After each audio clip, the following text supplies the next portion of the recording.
오늘 성경 말씀은 요한복음 6장 25절부터 35절까지의 말씀입니다. 제가 봉독해 드리겠습니다. 바다 건너편에서 만나 라삐여 언제 여기 오셨나이까 하니 예수께서 대답하여 이르시되 내가 진실로 진실로 너희에게 이르노니 너희가 나를 찾는 것은 표적을 본 까닭이 아니요 떡을 먹고 배부른 까닭이로다. 썩을 양식을 위하여 일하지 말고 영생하도록 있는 양식을 위하여 하라. 이 양식은 인자가 너희에게 주리니 인자는 아버지 하나님께서 인치신 자니라. 그들이 묻되 우리가 어떻게 하여야 하나님의 일을 하오리이까? 예수께서 대답하여 이르시되 하나님께서 보내신 이를 믿는 것이 하나님의 일이니라 하시니 그들이 묻되 그러면 우리가 보고 당신을 믿도록 행하시는 표적이 무엇이니까? 하시는 일이 무엇이니까? 기록된 바 하늘에서 그들에게 떡을 주어 먹게 하였다 함과 같이 우리 조상들은 광야에서 만나를 먹었나이다. 예수께서 이르시되 내가 진실로 진실로 너희에게 이르노니 모세가 너희에게 하늘로부터 떡을 준 것이 아니라 내 아버지께서 너희에게 하늘로부터 참 떡을 주시나니 하나님의 떡은 하늘에서 내려 세상에 생명을 주는 것이니라. 그들이 이르되 주여 이 떡을 항상 우리에게 주소서. 예수께서 이르시되 나는 생명의 떡이니 내게 오는 자는 결코 줄이지 아니할 터이요 나를 믿는 자는 영원히 목마르지 아니하리라. 이 모든 말씀은 하나님의 말씀입니다. 하나님 감사합니다. 아멘. 아멘. 자리에 앉아주시고요. 할렐루야. 아멘. 아멘. 감사합니다. 오늘 권사님도 오시고 우리 추수감사절에 아버지도 오시고 함께 예배할 수 있어서 좋습니다. 오늘도 함께 모여 예배하는 여러분께 주님이 함께 하시기를 주님의 이름으로 축복합니다. 아멘. 아멘. 지난주 우리는 사두개인들이 예수님의 부활에 관하여 조롱하는 그 이야기 앞에서 예수님이 선포하시는 진리를 들었습니다. 부활은 그런 것이 아니다 라고 말씀하셨고, 예수님은 부활을 말씀하시면서 더 중요한 것은 하나님이 이러한 분이시다 라는 것을 말씀하십니다. 그래서 하나님은 죽은 자의 하나님이 아니라 살아있는 자의 하나님이시다 라고 말씀하시고요, 지금 이 순간도 우리와 함께 하나님께서 살아계신다 라는 사실을 분명히 말씀하셨습니다. 학개 선지자가 초라한 성전을 짓는 백성들에게 두려워하지 말라, 내가 너희와 함께 한다 라는 하나님의 말씀을 전한 것처럼 우리의 삶 가운데에도 주님이 함께 하고 계시니 하나님께 감사하며 나아가는 우리 하나님교회 성도님들이 되시기를 주님의 이름으로 축복합니다. 아멘. 네, 오늘은 추수감사주일입니다. 제가 지난주 그 전주에도 한 주간 한 해간에 올 한 해 감사의 제목들을 한번 찾아보세요 라고 말씀드렸습니다. 어떤 것들이 있으셨나요? 한 해 동안 생각해 보셨나요? 한 해 동안 많죠. 너무 많아요. 예, 너무 많죠. 네, 감사합니다. 너무 많습니다. 가족들과 함께 할 수 있는 것들, 또 건강할 수 있는 것, 교회 공동체가 잘 세워져 갈 수 있는 것들, 정말 감사할 일들이 많습니다. 그런데 제가 이번 주에 설교를 준비하면서 우리가 그 감사할 것들은 기뻐하는데 그거를 누가 주시는가를 우리가 생각해 봐야 되지 않을까라는 생각을 했습니다. 그러니까 우리가 아이들에게 선물을 주면 아이들은 선물이 너무 기뻐서, 선물이 너무 좋아서 선물에 집중합니다. 그걸 준 사람의 마음도 물론 알겠지만 그 마음에 집중하기보다 눈앞에 있는 선물에 집중하기 마련이죠. 우리의 신앙도 그러하지 않은가라는 거예요. 우리가 하나님께 받은 선물들이 많은데 그 선물을 이렇게 세보니까 하나님 이렇게나 많이 선물을 주셨구나, 이 선물 참 좋다, 선물을 누리는 것 마땅하지만 그와 동시에 오늘 말씀을 통해서는 우리가 주신 선물도 중요하지만 주신 분이 더 소중하다라는 사실을 함께 말씀으로 나누려고 합니다. 무엇에 감사하는가가 아니라 누구에게 감사하는가. 그래서 오늘 설교의 제목도 선물에서 선물을 주시는 분으로 우리의 눈을 돌리자라는 의도입니다. 오늘 우리가 읽었던 구약 성경의 본문부터 이야기해 보겠습니다. 이스라엘 백성이 40년 광야 생활을 하고 드디어 가나안 땅, 흔히 말하면 젖과 꿀이 흐르는 땅, 그 땅에 드디어 정착을 하게 됩니다. 들어가고 전쟁을 치러서 그들이 그 땅에 드디어 살게 됩니다. 중요한 사실은 그들은 가나안 땅에 들어가서까지 오늘 예수님께 물어봤던 그들이 말했던 것처럼 만나를 계속 먹었습니다. 그리고 만나가 딱 끊어지는 날이 있었는데 언제냐면 그들이 처음으로 그 땅에서 수확을 거둘 때 하나님이 만나를 끊으셨습니다. 그리고 하나님께서는 그들에게 그 거둬들인 첫 수확물을 가지고서 나에게 주라고 말씀하십니다. 근데 전부 다 주라고 하지 않으시고요. 뭐라고 말씀하시냐면 오늘 2절에 보시면 소산의 그 토지 모든 소산의 만물 첫 열매를 거둔 후에 그것을 가져다가 내 하나님 여호와께서 그의 이름을 두시려고 택하신 곳 성막에 하나님께 예배하는 곳에 가져가서 그곳에서 너희가 드려라 라고 말씀하십니다. 이 신명기 말씀을 하실 때는 가나안 땅에 들어간 때가 아니에요. 광야에 있을 때 하나님께서 그들에게 말씀하시는 겁니다. 건너서 이제 가나안 들어가기 전에 너희가 들어가서 곡물을 이제 첫 열매를 거둘 텐데 그때 나에게 첫 열매를 가져와라고 하셨습니다. 하나님께서 그들에게 첫 열매를 요구하신 그 이유는 우선은 첫 번째는 우선순위가 하나님이 먼저라는 거예요. 너희에게 이 귀한 선물이 있지만 이 귀한 선물보다 하나님 그 귀한 선물을 하나님께 드림으로써 나에겐 하나님이 먼저입니다 라고 하는 것을 알게 하시는 거예요. 두 번째는 신뢰에 관한 문제인데 하나님께서 나에게 처음 것을 주셨으니 나중 것도 주실 것입니다 라는 그 가르침입니다. 세 번째는 인정이에요. 어떤 것에 대한 인정이냐면 이 모든 것이 누구로부터 왔다? 하나님으로부터 왔습니다 라는 인정을 하나님은 이 첫 열매를 통해서 그들이 알고 깨닫고 배우기를 원하셨습니다. 근데 단순히 첫 열매만 드리는 게 아니라 그들이 하나님 앞에 고백하라고 하십니다. 어떤 걸 고백하라고 하시냐면 5절에서는 내 조상은 방랑하는 아람 사람이었습니다 라고 얘기하는 걸 통해서 자신들의 과거가 어떠했는지를 돌아보게 하십니다. 그들의 과거가 어떤 사람이라고요? 방랑하던 사람들이라고요. 그들의 조상이 그들을 처음부터 가나안 땅에서 잘 먹고 잘 살게 하던 사람이 아니라 그들은 나그네로 애굽에 살다가 또 애굽에서 종살이를 하는데 그들이 괴로워서 하나님께 부르짖잖아요.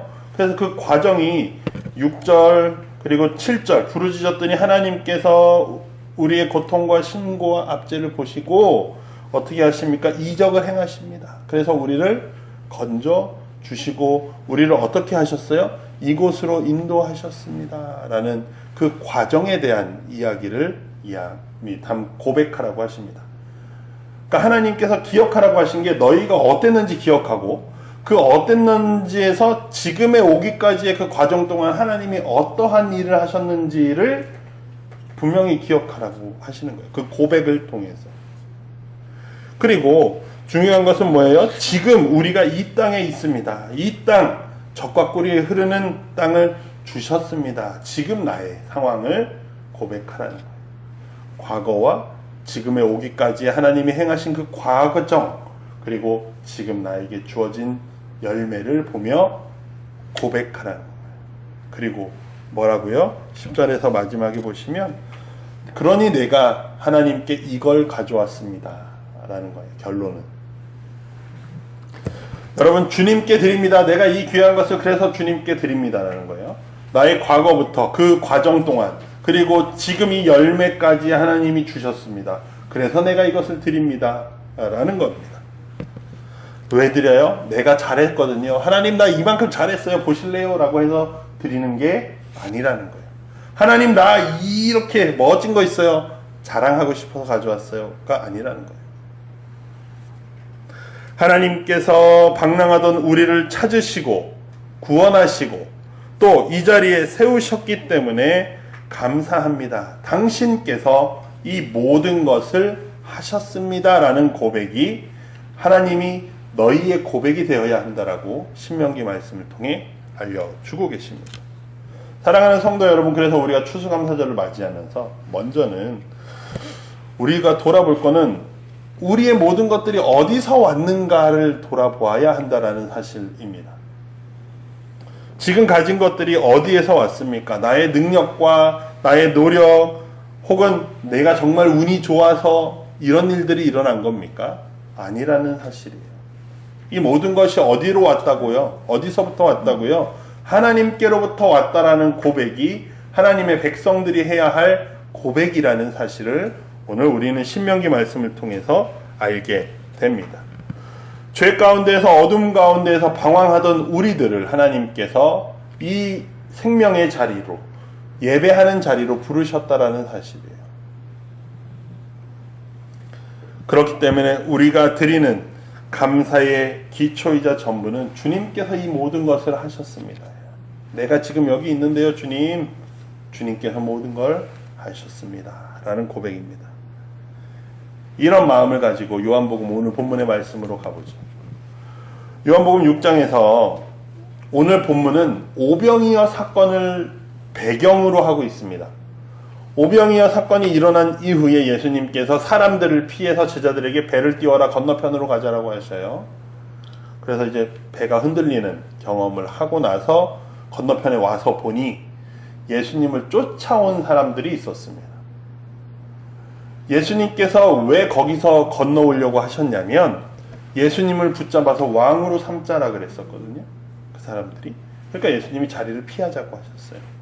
그런데도 불구하고 예수님을 쫓아온 사람들이 있더라라는 거예요. 예수님이 피하셨는데도. 그래서 그 기적, 오병이어의 기적은 너무나도 굉장한 기적이지만 예수님을 찾아온 그들은 그 기적만을 보았다는 거예요. 요한복음은 이런 예수님의 기적을 단순히 기적이라고 말하지 않고 표적이라고 말합니다. 그 말은 손가락을 볼 것이 아니라 손가락이 가리키고 있는 것을 봐야 하는 것이 표적이에요. 즉 예수님은 그 기적을 통해서 누구를 보이려고 하셨어요? 하나님을 보이려고 하는데 이 사람들은 여전히 손가락만 보고 있다는 거예요. 어우, 손가락이 이상하네. 손가락이 뭐가 묻었어. 이러고만 있는 거죠. 그래서 그들은 먹을 것이 많아진 것만 봅니다. 그래서 예수님을 찾아왔어요. 그럼 그들의 마음을 예수님이 아셨죠. 모르지 않으십니다. 아십니다. 그래서 26절에서 너희가 나를 찾은 것은 표적, 즉 하나님을 알게 하기 위해서 내가 보여준 그 표적, 그 뜻을 알려고 한 것이 아니라, 알기 때문이 아니라 뭐 때문에요? 배부르니까 너희가 왔구나 라고 예수님이 말씀하십니다. 그들이 찾아온 것은 배불러서의 이유일 수도 있습니다. 단순히. 왜냐하면 당시에 예수님이 만나던 사람들은 늘 배고픈 사람들이었잖아요. 그 시대는 늘 배고플 수밖에 없었습니다. 왜요? 나머지는 다 권력자들이 가져가 버리니까. 늘 배고플 수밖에 없던 사람들이에요. 그러니 배부른 게 얼마나 가장 기초적이고 중요한 일입니까? 지금 우리가 상상하는 것보다 훨씬 중요한 일일 거예요. 생존의 문제이니까요. 그런데 그것뿐만이 아니라 그들이 예수님을 왕으로 삼고자 했다라는 거예요. 그 말은 즉슨 로마를 물리칠 왕으로서 예수를 세우자라는 이야기예요. 그들이 기다리던 메시아, 그들이 원하던 왕, 그거는 명확했습니다. 기적을 일으켜서 백성들을 먹여 살리고 우리의 원수들을 무찔러버리는 왕, 강력한 왕, 그 왕이 우리한테는 필요하다. 즉 이 사람이라면 우리의 문제를 해결할 수 있을 거야 라고 하는 거예요. 그러면서 사람들이 요구합니다. 당신이 이 모세처럼 그 일을 해주시오. 모세가 우리 조상들에게 만나를 먹인 것처럼 당신도 우리에게 놀라운 것들을 일으켜서 우리를 좀 이끄시오라고 하는 거예요. 그들이 원한 건 예수님일까요? 예수님이 아니죠. 예수님이 아니라 자신들의 문제를 채울 메시아를 원했습니다. 하나님의 뜻을, 하나님의 원하시는 바를 행하고자 하는 게 아니라 나에게 이것이 필요하니 이것을 하시오라는 거예요. 예수님이 그들의 요청에 대답하십니다. 먼저는 그들의 생각이 좀 잘못됐다는 것을 얘기하셔요. 뭘 얘기하시냐면 모세가 너희의 조상들에게 떡을 준 게 아니라, 만나를 준 것이 아니라 하나님 아버지께서 너희 조상들에게 떡을 주셨다라는 거예요. 모세가 그 일을 한 것이 아니라 모세는 중재자일 뿐 하나님이 그 일을 하셨다라는 거예요. 이스라엘 백성이 가나안 땅에 살게 된 것이 여호수아가 전쟁을 잘 치렀기 때문이 아니라 하나님께서 그 땅을 주셨기 때문이라는 가장 근원적인 고백을 예수님이 말씀하십니다. 그리고 두 번째로 하나님의 떡은 하늘에서 내려 세상에 생명을 주는 것이다 라고 말씀하십니다. 무슨 말이냐면 만나는 배만 채웠다라는 사실이에요. 너희 조상들이 먹었던 만나는 그들의 배고픔만을 해결했다. 그러나 내가 너희에게 줄 떡은 뭐라고요? 하늘에서 와서 생명을 주는 떡이다라는 거예요. 이것은 단순히 몸의 문제만이 아니라 영적인 문제까지 다 해결할 수 있는 그 떡이다라고 말해요. 그런데 그들의 반응이 어떠합니까? 예수님 그러면 우리에게 그 떡을 주세요. 그래서 우리가 영원히 배고프지 않게 해주세요라고요. 이 장면을 요한복음에서는 마치 어디선가 본 것 같은 장면입니다. 4장에 보시면 예수님이 사마리아 우물가에서 한 여인을 만나시죠. 그 여인에게 생수, 막 목마르지 않는 생수에 대해 말씀하십니다. 그랬더니 여인도 예수님 그 물을 나도 먹게 하셔서 내가 여기까지 다시 물길로 오지 않게 해주세요 라고 말하거든요. 동일한 이야기예요. 여전히 그들은, 예수님을 만난 그들은 여전히 지금 나의 어떤 육신의 문제들만을 해결하기를 원한다라는 사실이에요. 그런데 예수님께서 말씀하시는 건 그걸 넘어 있다라는 사실입니다. 우리도 그렇지 않은가 돌아봐야 한다라는 겁니다. 주님 이것 주세요, 저것 주세요 라고 기도할 수 있습니다. 예, 우리가 주님의 자녀이니까 당연히 그럴 수 있어요. 그런데 우리가 그것만 보고 있지는 않는가? 라는 거예요. 그거면 끝나는가? 라는 겁니다. 그걸로 충분한가? 라는 거예요. 하나님의 손에만 관심이 있습니다. 뭐 들고 왔지? 이런 거예요. 그런데 하나님의 얼굴을 봐야 할 터인데 하나님의 손에만 관심이 있지는 않은가라는 거죠. 예수님이 그래서 말씀하십니다. 예수께서 이르시되 나는 생명의 떡이다 라고 말씀하십니다. 이것은 예수님께서 요한복음에서 말씀하시는 나는 무엇이다 라고 하는 그 7가지의 선언 중에 첫 번째 선언입니다. 나는 생명의 떡이다 라는 사실이에요. 단순한 나는 떡인데요 라고 하는 나는 뚱인데요, 나는 수인인데요 이런 자기소개가 아니에요. 자기소개가 아닙니다.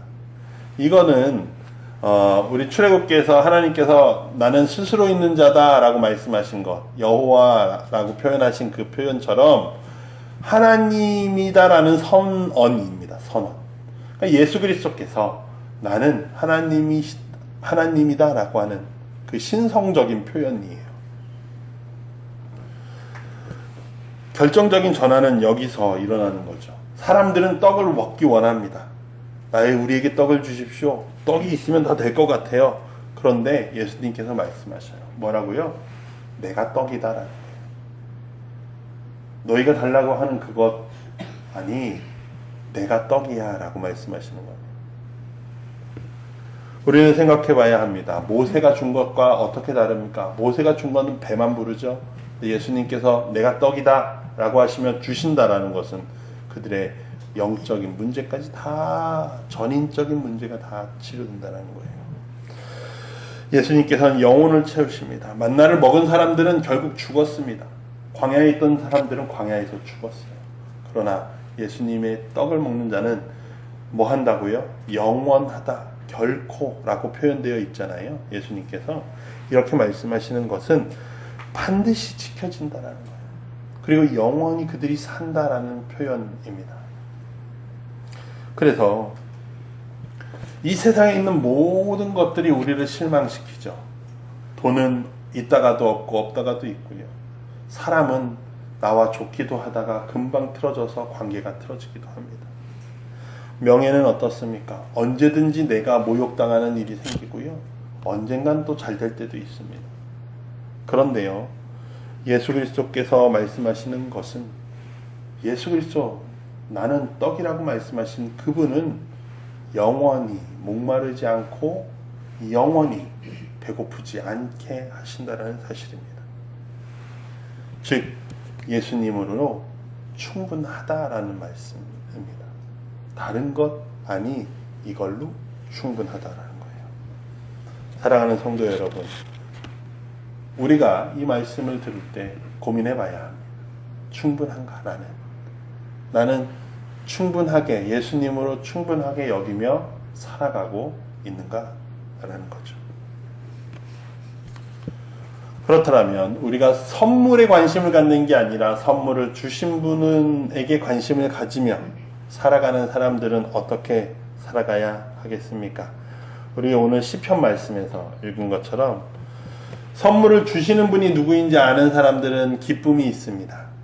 예, 억지로 하는 것이 아니라 내 안에 생겨나는 기쁨이에요. 오늘 시편 100편 3절에 여호와가 우리의 하나님이신 줄을 너희는 알지어다. 예, 그가 우리를 지으신 분이요 우리는 그의 것이요 그의 백성이요 그의 기르시는 양이다 라는 거예요. 양은요 목자가 있어야 어디로 갈지를 압니다. 양이 목자를 모르는 삶은 불안해요. 그러나 양이 목자를 알고 목자의 소리를 알고 목자의 휘파람 소리를 알면 양은 그것만 따라가면 편안하고 안전합니다. 길을 잃고 헤매는 양에게 목자라는 것은 구원과 동의어입니다. 네, 우리에게 하나님께서 우리의 목자가 되신다는 것은 우리에게 구원이 있다라는 기쁨의 소식이라는 사실이에요. 주님이 계시기 때문에 우리가 혼자 헤매지 않고 이제 주님이 함께 하고 계시다라는, 동행하고 있다라는 그 사실을 우리에게 가장 큰 기쁨의 이유가 된다라는 것이에요. 두 번째, 빌립보서 4장에서 바울이 편지를 썼죠. 빌립보서는 바울이 로마의 감옥에 갇혀 있는 상황에서 편지를 썼잖아요. 그런데 그런 사람이 우리에게 항상 기뻐하라고 말한다는 거예요. 그 빌립보 성도들에게 너희가 항상 기뻐하라. 죽음을 앞둔 사람이 도대체 뭘 기뻐할 게 있어서 기뻐하라고 말합니까? 상황이 좋기 때문에 기뻐하라 라는 것이 아닙니다. 누구로 인해서요? 아무것도 염려하지 말고 모든 일에 기도와 간구로 너희 구할 것을 감사함으로 누구께요? 하나님께 아뢰라는 거예요. 너희가 기뻐해야 할 이유가 다른 것이 아니라 하나님이 너희에게 너희를 책임지실 분, 오늘 7절에 너희 마음과 생각을 지키신다라고 말씀하십니다. 하나님께서 우리를 지키시고 우리를 생명 가운데로 인도하신 것 알기 때문에 그 하나님이 그런 분임을, 우리가 믿는 하나님이 그렇게 믿을 수 있는 분임을, 신뢰할 수 있는 분임을 알기 때문에 우리는 기뻐할 수 있는 겁니다. 그 결과가 예수 그리스도로 충분한 삶이라는 거예요. 예수께서 예수 안에서 그 마음과 생각을 지키신다는 거죠. 세 번째로 하나님을 아는 자들 어떻게 살아야 합니까? 오늘 신명기 26장 11절에서처럼 내 하나님 여호와께서 너와 내 집에 주신 모든 복으로 말미암아 너는 레위인과 너희 가운데 거류하는 객과 함께 즐거워할지어다 라고 말씀하십니다. 이 말씀은 첫 열매를 거두고 너희가 축제를, 그러니까 예배드리고 축제를 열 텐데 그때 너희만 먹지 말고 뭐 하라고요? 레위인은 뭐 하는 사람입니까? 성막과 성소 관련된 업무를 하던 사람들이에요. 그러면 그 사람들에게는 하나님께서 기업을 주지 않으셨습니다. 땅을 주지 않으셨어요. 그러면 이 사람들은 농사 지을 땅이 없죠. 그러면 먹고 살 것이 없습니다. 그걸 누가 책임지라고요? 너희 형제들이 책임져라 라는 거예요. 언제요? 수확물을 거두었을 때 너희가 너희의 형제들에게 먹을 걸 주어 챙기라는 거예요. 근데 그 레위인뿐만 아니라 누구까지도요. 너희 가운데 거류하는 나그네까지도 책임져라 라고 말씀하십니다. 그러니까 내 옆에 있는 자들에게 무관심하지 말고 그냥 버려두지 말고 그들도 함께 즐거워하라 라고 말씀하고 계십니다. 선물을 받은 사람들은 나 혼자 감사하는 것이 아니라 함께 감사한다라는 사실입니다. 받은 것을 나눕니다. 왜요? 이것이 내게 아니라 하나님이 주신 것임을 알기 때문에 우리는 나눌 수 있다라는 사실입니다. 우리는 함께 기뻐할 수 있습니다. 왜요? 우리에게 예수 그리스도께서 계시고 그분이 우리의 생명의 떡이시니까요. 우리가 알아서 생명을 얻어내는 것이 아니라 그분이 우리에게 오셨고 그렇기 때문에 우리는 얼마든지 그분을 내 거야 하고 붙잡고 있을 것이 아니라 그분의 은혜를 흘려보낼 수 있다라는 사실이죠. 말씀을 마무리합니다. 다시 처음 질문으로 돌아가서요. 우리는 무엇에 감사하고 있습니까? 라는 질문을 드리고 싶습니다. 가정, 학교, 직장, 교회, 내 친구들, 여러 공동체 이런 기쁨들이 있을 수 있습니다. 감사의 제목들이 있을 수 있습니다. 이 모든 것에 감사하는 게 맞습니다. 그러나 중요한 것은 오늘 말씀을 통해 여러분 한 걸음 더 나아가시기 바랍니다. 누가 이것들을 주셨고 누가 이 기쁨의 이 감사의 근원이시냐라는 사실이에요. 오늘 말씀들이 우리에게 증언하듯이 우리의 감사하는 그 선물을 주신 분이 있다라는 거예요. 우리 하나님께서, 즉 우리 예수 그리스도께서 우리의 떡이 되신다라는 사실입니다. 선물을 주시는 하나님이 우리의 가장 큰 기쁨이 된다라는 고백이 오늘 우리 추수감사주일의 고백이 되어야 한다라는 거예요. 주신 것 감사하지만 그것뿐만이 아니라 하나님만 계셨어도 나는 그걸로 충분히 감사합니다. 왜요? 나에게 주시지 않아도 감사하고요. 주셔도 감사하라는 거. 나에게 가져가셔도 감사할 수 있고요. 나에게 또 주셔도 감사할 수 있다는 사실이에요. 여러분에게 묻습니다. 그리고 저에게도 묻습니다. 예수님으로 충분한가? 그 질문을 오늘 남겨야 합니다. 오늘 밤 우리가 주님이 부르신다라면 다 놓고 갈 수 있겠는가? 라는 생각 말이죠. 아쉬울 것 같아요, 저는. 가진 것도 없지만 아쉬울 것 같아요.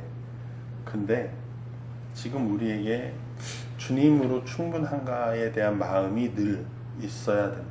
그 질문이 언제나 있어야 할 것 같습니다. 저처럼 아직 좀 안 될 것 같은데 하시는 분들도 괜찮습니다. 왜냐하면 우리는 아직 배워가는 중이고요. 바울도 자기가 그 빌립보 성도들에게 내가 배웠노라 라고 말하거든요. 바울도 배워서 그렇게 해요. 처음부터 다 그렇게 하진 않아요. 그렇기 때문에 우리는 방향을 분명히 하면서 주님으로 만족하는 삶을 배워갈 필요가 있습니다. 선물이 아니라 선물을 주시는 분을 바라봐야 하고요. 축복을 받는 것이 아니라 축복을 누가 주시지에 대해서 그 축복의 근원이 되시는 분에 대해 보아야 합니다. 떡이 아니라 떡이신 주님을 향해 우리가 있어야 한다라는 사실입니다. 이것이 우리가 오늘 추수감사주일에 마음에 새길 감사에 대한 가르침입니다. 오늘 우리가 함께 고백하길 바랍니다. 이제껏 선물을 바라보던 우리를 주님이 최고의 선물임을 보게 하여 주시옵소서 하고요. 주님이 충분합니다 라고 고백할 수 있기를 바랍니다. 한 주간도 주님을 기쁨으로 주님을 섬기며 감사함으로 주님께 나아가고요. 또 받은 것을 가지고 이웃과 나누며 그렇게 살아갈 수 있는 성도님들 되시길 바랍니다. 선물을 주시는 분을 바라보고 그분 안에서 충만함을 누리는 우리 하나의 교회 성도님들 되시기를 주님의 이름으로 축복합니다. 아멘. 그 무엇도 우리를 이렇게 사랑해서 끊을 수 없으니 한 주간도 우리 주님의 말씀으로 힘을 얻어 살아가시기를 바랍니다. 오늘 말씀이 우리의 마음에 남겨진 것들을 붙잡고 우리 다짐의 기도 우리 함께 하겠습니다. 하나님 감사합니다. 오늘도 우리를 부르시고 주님 앞에서 주의 말씀을 듣게 하시니 감사합니다. 우리에게 주신 선물보다 선물을 주시는 주님을 더욱더 바라봐야 하는 것을 다시 한번 알게 하시니 감사합니다. 우리들의 시선이 주님께로 향하게 하여 주시옵소서. 주님의 손에 들린 것들이 너무나도 감사하고 소중하지만 그것을 넘어서 볼 수 있는 눈을, 그 마음을, 그 감사의 능력을 우리에게 허락하여 주시옵소서. 그래서 주님이 우리와 함께 하시는 것 기뻐하게 하시고 주님이 우리를 인도하시고 생명 가운데 서게 하시는 것들 기뻐하게 하시고 주님과 함께 이웃과 함께 온전히 기쁨을 누리며 나아가는 우리 하나교회 성도님들 되게 이끌어 주시옵소서. 주님 추수감사절을 맞아 우리가 기뻐하오니 주님을 찬양하오니 주님만 영광 받아 주시옵소서. 감사드리며 예수님의 이름으로 기도드립니다. 아멘.